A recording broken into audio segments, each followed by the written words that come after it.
ಸೂರ್ಯನ ಕಿರಣಗಳು ನದಿಯ ಮೇಲೆ ಬೀಳುತ್ತಿದ್ದವು. ನೀರು ಚಿನ್ನದ ಹೊಳಪನ್ನು ಹೊಂದಿತ್ತು. ಹಳ್ಳಿಯಲ್ಲಿ ಬೆಳಗಿನ ಗದ್ದಲ ಪ್ರಾರಂಭವಾಗಿತ್ತು. ಆದರೆ ಎಂದಿನಂತೆ ಅಣ್ಣ ಹರಿರಾಮ ಮನೆಯಲ್ಲಿ ಕಠಿಣ ಧ್ವನಿ ಕೇಳಿಬರುತ್ತಿತ್ತು. ಹೇ ಶಿವ, ಎದ್ದೇಳು. ನೀನು ಎಷ್ಟು ಹೊತ್ತು ಮಲಗ್ತೀಯಾ? ನೋಡು, ನಾನು ನಿನಗಿಂತ ದೊಡ್ಡವನು. ನಾನು ಜೀವಂತವಾಗಿರುವವರೆಗೆ ನಿನಗೆ ವಿಶ್ರಾಂತಿ ಪಡೆಕೊಡುವ ಹಕ್ಕಿಲ್ಲ. ಅಣ್ಣನ ಮಾತನ್ನು ಕೇಳಿದ ಶಿವರಾಮ್ ಎದ್ದನು. ಅವನ ಹೆಂಡತೀರಾದ ಕೂಡ ಭಯದಿಂದ ಎದ್ದು ನಿಂತಿದ್ದಳು. ನನ್ನ ನೆರಳಿನಲ್ಲಿ ಮಾತ್ರ ನೀನು ನಿನ್ನ ಹೊಟ್ಟೆಯನ್ನು ತುಂಬಿಸಿಕೊಳ್ಳುತ್ತಿದೀಯಾ? ಮನೆ ನನ್ನ ಹೆಸರಿನಲ್ಲಿದೆ, ಒಲವು ನನ್ನ ಹೆಸರಿನಲ್ಲಿದೆ. ನಿನಗೆ ಏನೂ ಇಲ್ಲ ಶಿವ. ನೆನಪಿಡಿ, ನನ್ನ ಹೃದಯ ದೊಡ್ಡದಾಗಿ ಇರದಿದ್ದರೆ ನೀನು ರಸ್ತೆಯಲ್ಲಿ ಕುಳಿತಿರುತ್ತಿದ್ದೆ. ನಿನ್ನ ಸ್ನಾನ ಮಾನ ಏನೆಂದು ನಿನಗೆ ಗೊತ್ತಿದೆ. ನೀನು ಏನೂ ಇಲ್ಲ ಶಿವ. ನಿನ್ನ ಮುಖವನ್ನು ಎಂದಾದರೂ ಕನ್ನಡಿಯಲ್ಲಿ ನೋಡಿಕೊಂಡಿದೀಯಾ ನೀನು? ನಾನು ಕೊಟ್ಟ ಒಂದು ಬ್ರೆಡ್ ತಿಂದು ನನ್ನ ಮನೆಯಲ್ಲಿ ಬಿದ್ದಿರಬೇಕು. ನಾನು ನಿಮ್ಮನ್ನು ಇಟ್ಟುಕೊಂಡು ಊಟ ಹಾಕದೇ ಇದ್ದಿದ್ದರೆ ನೀವಿಬ್ಬರೂ ರೋಡಿನಲ್ಲಿ ಭಿಕ್ಷೆಯನ್ನು ಬಿಡುತ್ತಿದ್ದೀರಿ. ಹರಿರಾಮ್ ಪ್ರತಿದಿನ ಅವನನ್ನು ಕೆಣಕುತ್ತಿದ್ದನು. ಶಿವರಾಮ್ ಮೌನವಾಗಿರುತ್ತಿದ್ದನು. ಅವನು ಎಂದಿಗೂ ಉತ್ತರಿಸುತ್ತಿರಲಿಲ್ಲ. ಅವನ ಹೆತ್ತವರು ಬಾಲ್ಯದಿಂದಲೇ ತೀರಿಕೊಂಡಿದ್ದರು. ಅವನ ಅಣ್ಣ ಅವನನ್ನು ಬೆಳೆಸಿ, ಆದರೆ ಹರಿರಾಮ ವಯಸ್ಸು ಮತ್ತು ಸಂಪತ್ತು ಬೆಳೆದಂತೆ ಅವನ ಹೃದಯ ಕಲ್ಲಾಗಲು ಪ್ರಾರಂಭಿಸಿತು. ಅವನ ಹೆಂಡತಿ ಕೂಡ ಅವನ ಹಾಗೇ ಇದ್ದಳು. ಅವರಿಬ್ಬರಿಗೂ ಅವಳು ಕೂಡ ತುಂಬಾ ತೊಂದರೆ ಕೊಡುತ್ತಿದ್ದಳು. ರೀ, ನಿಮ್ ತಮ್ಮನಿಗೆ ಹೇಳಿ, ಮನೆ ಸುತ್ತಲೂ ತುಂಬಾ ಕೊಳಚೆ ಆಗಿದೆ. ಊರಿನ ಗ್ರಾಮಸ್ಥರೆಲ್ಲರೂ ನಮ್ಮ ಮನೆಯನ್ನು ನೋಡ್ತಾ ನಗುತ್ತಾ ಹೋಗುತ್ತಿದ್ದಾರೆ. ಅವನಿಗೆ ಹೇಳಿ, ನಮ್ಮ ಹತ್ರ ಇಷ್ಟು ಹೊಲ ಇದೆ, ಇಷ್ಟು ದನಕರಗಳಿವೆ, ಊರಿನಲ್ಲಿ ಮಾತನಾಡಿಕೊಳ್ಳುತ್ತಾರೆ. ಇವರಷ್ಟೇ ಇಷ್ಟು ಆಸೆ ಇದ್ದರೂ ಕೂಡ ಇವರ ಮನೆಯನ್ನು ಸ್ವಚ್ಛವಾಗಿಟ್ಟಿಲ್ಲ. ಇವನಿಗೇನು ಗೊತ್ತು? ಆಸ್ತಿ ಅಂತಸ್ತು ಇಲ್ಲದವನಿಗೆ ಮನೆಯಲ್ಲಿಟ್ಟುಕೊಂಡ್ರೆ ಹೀಗೆ ಆಗುತ್ತದೆ. ಅವನಿಗೆ ಹೇಳಿ, ಆ ಮನೆಯ ಸುತ್ತ ಇರುವ ಕೊಳಚೆಯನ್ನು ತೆಗೆದುಹಾಕುವಂತ. ಇವನು ನಮ್ಮ ಮನೆಯಲ್ಲಿ ಏನು ಮಾಡುವುದಿಲ್ಲ. ಬೆಳಿಗ್ಗೆ ಕೂಡ ರಾಜನಂತೆ ಬೀಳುತ್ತಾನೆ. ಮನೆಯಲ್ಲಿರುವ ನಾಯಿ ಕೂಡ ನಮಗೆ ಉಪಯೋಗಕ್ಕೆ ಬರುತ್ತದೆ. ಆದರೆ ನಿಮ್ಮ ತಮ್ಮ ಯಾವುದೇ ಕೆಲಸಕ್ಕೆ ನಮಗೆ ಉಪಯೋಗಕ್ಕೆ ಬರುವುದಿಲ್ಲ. ಅವನಿಗೆ ಹೇಳಿ, ಮನೆಯ ಸುತ್ತಲೂ ಕೊಳಚೆಯನ್ನು ತೆಗೆಯುವುದು ಬನ್ನಿ ಅಂತ. ಸರಿ, ಈಗ ಹೋಗಿ ಎಲ್ಲವನ್ನು ಸ್ವಚ್ಛಗೊಳಿಸು. ನಾನು ತೋಟದ ಕಡೆಗೆ ಹೋಗಿ ಬರುತ್ತೇನೆ. ಅಲ್ಲಿ ಕೂಡ ನನಗೆ ತುಂಬ ಕೆಲಸವಿದೆ. ಸದ್ದಿಲ್ಲದೆ ಹೊರಗೆ ಹೋದನು. ಅವನ ಹೃದಯ ಭಾರವಾಗಿತ್ತು. ಪ್ರತಿದಿನ ಅವನ ಅಣ್ಣನ ಮಾತುಗಳನ್ನು ಕೇಳಿ ಅವನ ಮನಸ್ಸು ತುಂಬಾ ಕರಗಿ ಹೋಗುತ್ತಿತ್ತು. ಆದರೆ ಅವನು ಹಾಗೆ ಯೋಚಿಸುತ್ತಿದ್ದನು, ಅಣ್ಣ ಅವರನ್ನು ಬೆಳೆಸಿದ್ದಾನೆ, ಅವನಿಗೆ ಬೈಯುವ ಹಕ್ಕಿದೆ. ಮಳೆಯ ಹನಿಗಳು ಈಗ ನಿಧಾನವಾಗಿ ಬೀಳುತ್ತಿದ್ದವು. ಆಕಾಶದಲ್ಲಿ ಕಪ್ಪು ಮೋಡಗಳಿದ್ದವು. ವಯಸ್ಸಾದ ಅಜ್ಜಿ ಹೇಳುತ್ತಿದ್ದಳು, ಅಯ್ಯೋ, ನದಿಯ ನೀರು ಇಂದು ಹೆಚ್ಚುತ್ತಿದೆ. ದೇವರು ಎಲ್ಲರನ್ನೂ ರಕ್ಷಿಸಲಿ. ಕೇಳು, ಮಳೆ ತೀವ್ರಗೊಂಡು ನೀರು ಮನೆಗೆ ತಲುಪಿದರೆ ಮೊದಲು ನನ್ನ ದನಗಳನ್ನು ಉಳಿಸಿ. ನಿಮ್ಮ ವಸ್ತುಗಳು ಹೇಗಾದರೂ ಪ್ರಯೋಜನಕ್ಕೆ ಬರುವುದಿಲ್ಲ. ಆದರೆ ನನ್ನ ಹಸು ಅಥವಾ ಎಮ್ಮೆ ಸತ್ತರೆ ನಾನು ತುಂಬಾ ನಷ್ಟ ಅನುಭವಿಸುತ್ತೇನೆ. ಶಿವರಾಮನ ಕಣ್ಣುಗಳು ಕಣ್ಣೀರಿನಿಂದ ತುಂಬಿದವು. ಆದರೆ ಅವನು ತಲೆಬಾಗಿಸಿ, ಆಯ್ತು ಅಣ್ಣ, ನೀವು ಹೇಳಿದ ಹಾಗೆ ಮಾಡುತ್ತೇನೆ. ನಿಮ್ಮ ಮಾತನ್ನು ನಾನು ತಪ್ಪುವುದಿಲ್ಲ. ಆಯಿತು, ಈಗ ನಾನು ತೋಟಕ್ಕೆ ಹೋಗಿ ಬರುತ್ತೇನೆ. ಮಧ್ಯಾಹ್ನ ನಾನು ಬರುವವರೆಗೂ ನೀವು ಊಟ ಮಾಡಬೇಡಿ. ನಾನು ಬಂದು ಊಟ ಮಾಡಿದ ನಂತರ ಉಳಿದಿದ್ದನ್ನು ನೀನು ತಿನ್ನುವಂತೆ. ಇಷ್ಟು ಹೇಳಿ ಅವನು ತೋಟ ನೋಡಿಕೊಳ್ಳಲು ಹೋದನು. ನಂತರ ಗುಡುಗು ಸಿಡಿಲು ಭರಭರವಾಗಿ ಮಳೆ ಬೀಳಲು ಪ್ರಾರಂಭಿಸಿತು. ಆದರೂ ಕೂಡ ಶಿವರಾಮ ಮಾತಿನಂತೆ ದನದ ಕೊಟ್ಟಿಗೆ ಹತ್ತಿರ ಹೋಗಿ ಮನಸ್ಸಿನಲ್ಲಿ ಹೀಗೆ ಮಾತನಾಡಿಕೊಳ್ಳುತ್ತಿದ್ದನು. ಅಯ್ಯೋ ದೇವರೇ, ಈ ಮಳೆ ನೋಡಿದರೆ ಬರಬರವಾಗಿ ಸುರಿತಲೇ ಇರುತ್ತದೆ.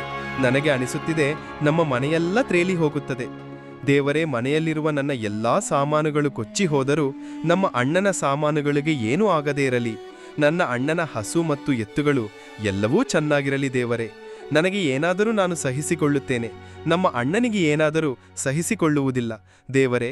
ಶಿವರಾಮ್ ಹೀಗೆ ಮನಸ್ಸಿನಲ್ಲಿ ಮಾತನಾಡಿಕೊಳ್ಳುತ್ತಿರುವಾಗ ಇದ್ದಕ್ಕಿದ್ದಂತೆ ಮಳೆ ತುಂಬಾ ಜೋರಾಗಿ ಬರಲು ಶುರುವಾಗುತ್ತದೆ. ಇಲ್ಲಿ ಹರಿರಾಮ್ ತನ್ನ ಹೊಲವನ್ನು ನೋಡಲು ಬಂದಿರುತ್ತಾನೆ. ಮಳೆ ತುಂಬಾ ಜೋರಾದ ಕಾರಣ ಹೊಲದಲ್ಲಿ ತುಂಬಾ ನೀರು ತುಂಬಿ ಬೆಳೆಯೆಲ್ಲ ಹಾಳಾಗಿ ಹೋಗಿಬಿಟ್ಟಿರುತ್ತದೆ. ಇದನ್ನು ನೋಡಿದ ಹರಿರಾಮ್ ತುಂಬಾ ಬೇಸರವಾಗುತ್ತಾನೆ. ಅಯ್ಯೋ ದೇವರೇ, ಈ ಮಳೆಯಿಂದ ನನ್ನ ಬೆಳೆಯೆಲ್ಲ ಹಾಳಾಗಿ ಹೋಗಿದೆ.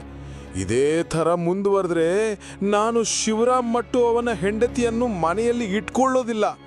ಎಲ್ಲ ಬೆಳೆ ಹಾಳಾದ್ರೆ ಅವರನ್ನು ನಾನು ಹೇಗೆ ಮನೆಯಲ್ಲಿಟ್ಕೊಂಡು ಸಾಕ್ಲಿ? ಇದ್ದಕ್ಕಿದ್ದಂತೆ ಕತ್ತಲಾದರೂ ಕೂಡ ಊರಿನಲ್ಲಿ ಗುಡುಗು, ಸಿಡಿಲು, ಮಳೆ ತುಂಬಾ ಭರಭರವಾಗಿ ಆಗ್ತಿತ್ತು.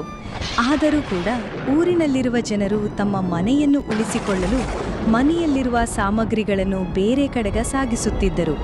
ಊರಿನ ಪಕ್ಕದಲ್ಲಿರುವ ಹಳ್ಳ ತುಂಬಿತ್ತು. ಈ ವಿಷಯವನ್ನು ಕೇಳಿದ ಎಲ್ಲ ಗ್ರಾಮಸ್ಥರಿಗೆ ತುಂಬಾ ಗಾಬರಿಯಾಗಿತ್ತು. ಆದ ಕಾರಣ ಎಲ್ಲರೂ ತಮ್ಮ ತಮ್ಮ ಮನೆಯನ್ನು ಉಳಿಸಿಕೊಳ್ಳಲು ತುಂಬಾ ಕಷ್ಟಪಡುತ್ತಿದ್ದರು. ಅದೇ ಸಮಯದಲ್ಲಿ ಹರಿರಾಮ್ ಮನೆಗೆ ಬರುತ್ತಿದ್ದನು. ಅವನ ಬೆಳೆ ಹಾಳಾದ ಕಾರಣ ಅವನಿಗೆ ತುಂಬ ಸಿಟ್ಟು ಬಂದಿತ್ತು. ಮನೆಗೆ ಬಂದು ನೋಡಿದಾಗ ಶಿವರಾಮ್ ಮನೆ ಕೆಲಸವನ್ನು ಮಾಡದೇ ಇರುವುದನ್ನು ನೋಡಿ ಅವನಿಗೆ ತುಂಬ ಸಿಟ್ಟು ಬಂತು. ಪಾಪ ಶಿವರಾಮನಿಗೆ ಮಳೆಯ ಗುಡುಗು, ಸಿಡಿಲು ನೋಡಿ ಅವನು ತುಂಬ ಹೆದರಿಕೊಂಡಿದ್ದನು.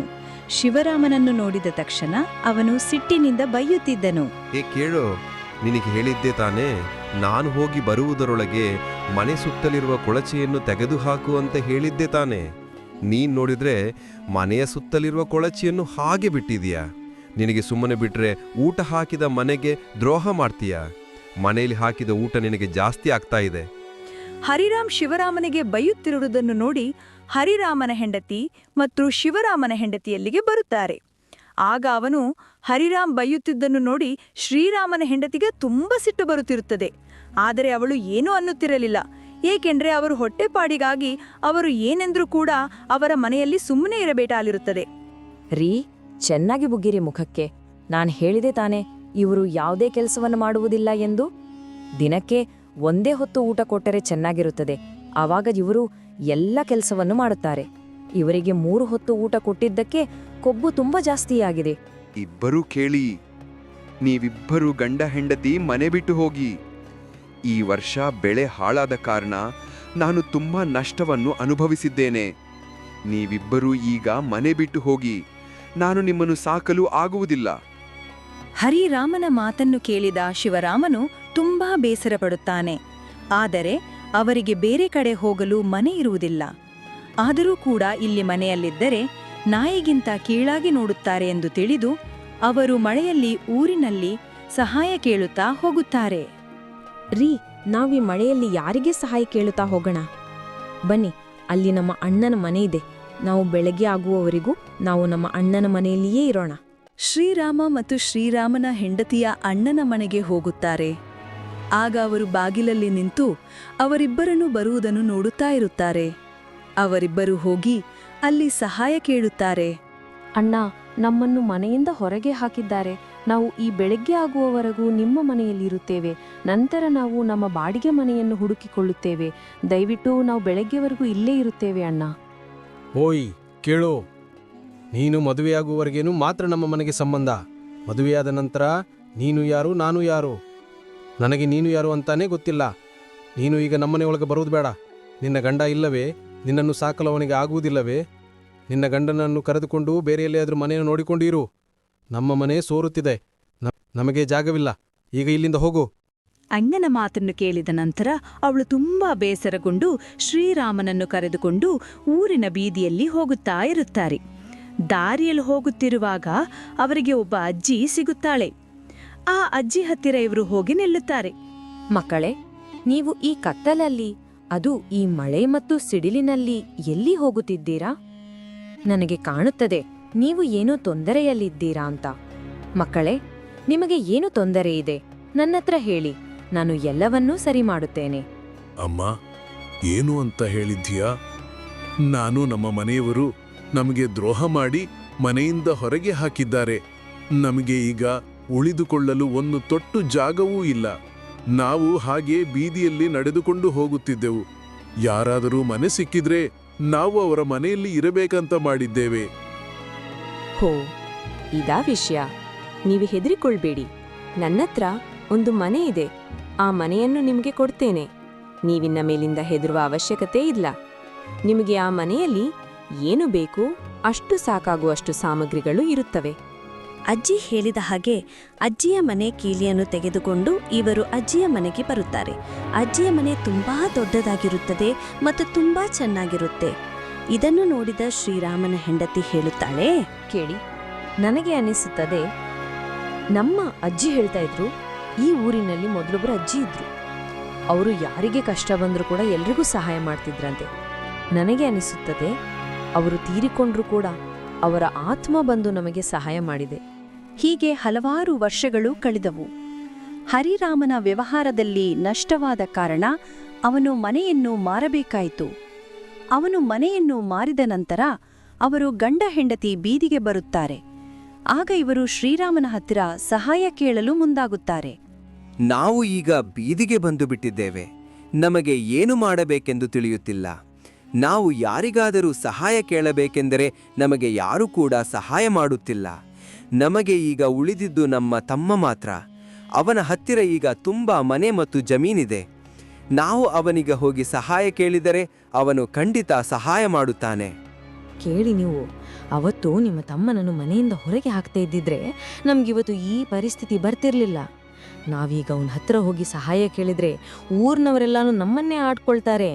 ನೋಡಿ, ಅವತ್ತು ಇವರು ತಮ್ಮನ ಮನೆಯಿಂದ ಹೊರಗೆ ಹಾಕಿದ್ರು, ಇವತ್ತು ಅವರಿಗೆ ಬಂದ ಪರಿಸ್ಥಿತಿಯಿಂದ ಅವರು ತಮ್ಮನ ಮನೆಯನ್ನು ಹುಡ್ಕೊಂಡು ಬಂದಿದ್ದಾರೆ ಬೇರೆ. ಈಗ ನಮ್ಮತ್ರ ಕೊನೆಗೆ ಉಳಿದಿದ್ದು ನಮ್ಮ ತಮ್ಮ ಮಾತ್ರ. ಏನೇ ಆಗ್ಲಿ, ನಾವು ಅವನತ್ರ ಹೋಗಿ ಸಹಾಯವನ್ನು ಕೇಳೋಣ. ಶ್ರೀರಾಮನ ಹತ್ತಿರ ಸಹಾಯವನ್ನು ಕೇಳಲು ಹರಿಹ ಮತ್ತು ಹರಿ, ರಾಮನ ಹೆಂಡತಿ, ಶ್ರೀರಾಮನ ಮನೆಗೆ ಬಂದು ನಿಲ್ಲುತ್ತಾರೆ. ಆಗ ಶ್ರೀರಾಮ ಅವರನ್ನು ಆಚರಿಯಿಂದ ನೋಡುತ್ತಾ ಇರುತ್ತಾನೆ. ಅಣ್ಣ, ನೀವು ಏನು ಇಲ್ಲಿ ನಮ್ಮ ಮನೆಗೆ? ಅಣ್ಣ, ನಿಮ್ಮನ್ನು ನೋಡಿ ನಾನು ತುಂಬಾ ದಿವಸವಾಯಿತು. ಬನ್ನಿ ಅಣ್ಣ, ಒಳಗೆ ಬನ್ನಿ. ನೀವು ಇಲ್ಲಿ ಬಂದಿರುವುದು ನನಗೆ ತುಂಬಾ ಖುಷಿಯಾಗುತ್ತಿದೆ. ನಿಲ್ಲಿ, ಇವರು ಯಾರು? ಇವರು ನಮಗೆ ಪರಿಚಯವಿಲ್ಲ. ಪರಿಚಯ ಇಲ್ಲದವರನ್ನು ಮನೆಯ ಒಳಗೆ ಕರೆದುಕೊಳ್ಳಬಾರದು. ನಿಲ್ಲಿ, ನೀವು ಯಾರು? ಶ್ರೀರಾಮನ ಹೆಂಡತಿಯ ಮಾತನ್ನು ಕೇಳಿ ಹರಿರಾಮ್ ಹೇಳುತ್ತಾನೆ, ನಮ್ಮನ್ನು ದಯವಿಟ್ಟು ಕ್ಷಮಿಸಿ. ನಾವು ನಿಮ್ಮನ್ನು ಮನೆಯಿಂದ ಹೊರಗೆ ಹಾಕಿದೆವು. ನಂತರ ನಮಗೆ ತುಂಬಾ ನಷ್ಟವಾದ ಕಾರಣ ನಾವು ಜಮೀನು ಮತ್ತು ಮನೆಯನ್ನು ಮಾರಿಕೊಂಡಿದ್ದೇವೆ. ನಾವೀಗ ಬೀದಿ ಪಾಲಾಗಿದ್ದೇವೆ. ದಯವಿಟ್ಟು ನಮ್ಮನ್ನು ನಿಮ್ಮ ಮನೆಯಲ್ಲಿಟ್ಟುಕೊಳ್ಳಿ. ನಮಗೆ ಈಗ ಎಲ್ಲಿ ಕೂಡ ಜಾಗವಿಲ್ಲ.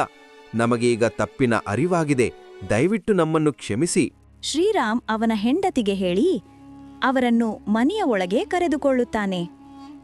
ಅವನು ಮಾಡಿದ್ದು ತಪ್ಪು ಎಂದು ಅರಿವಾಗಿರುತ್ತದೆ. ಅಂದಿನಿಂದ ಅವರಿಬ್ಬರೂ ಶ್ರೀರಾಮನ ಮನೆಯಲ್ಲಿ ಉಳಿದುಕೊಳ್ಳುತ್ತಾರೆ. ಇದರಿಂದ ನಮಗೆ ಏನು ತಿಳಿಯುತ್ತದೆ ಎಂದರೆ, ನಮ್ಮ ಹತ್ತಿರ ಆಸ್ತಿ ಅಂತಸ್ತು ಇದ್ದಾಗ ನಾವು ಯಾರನ್ನೂ ಆಡಿಕೊಳ್ಳಬಾರದು. ಮಕ್ಕಳೇ, ವಿಡಿಯೋ ಇಷ್ಟ ಆಗಿದ್ರೆ ವಿಡಿಯೋಗೆ ಲೈಕ್ ಕೊಟ್ಟು ಚಾನೆಲ್ ಸಬ್ಸ್ಕ್ರೈಬ್ ಮಾಡಿ ಮತ್ತು ಈ ವಿಡಿಯೋದಿಂದ ನಿಮಗೆ ಏನು ತಿಳಿದಿದೆ ಅಂತ ಕಮೆಂಟ್ ಮಾಡಿ.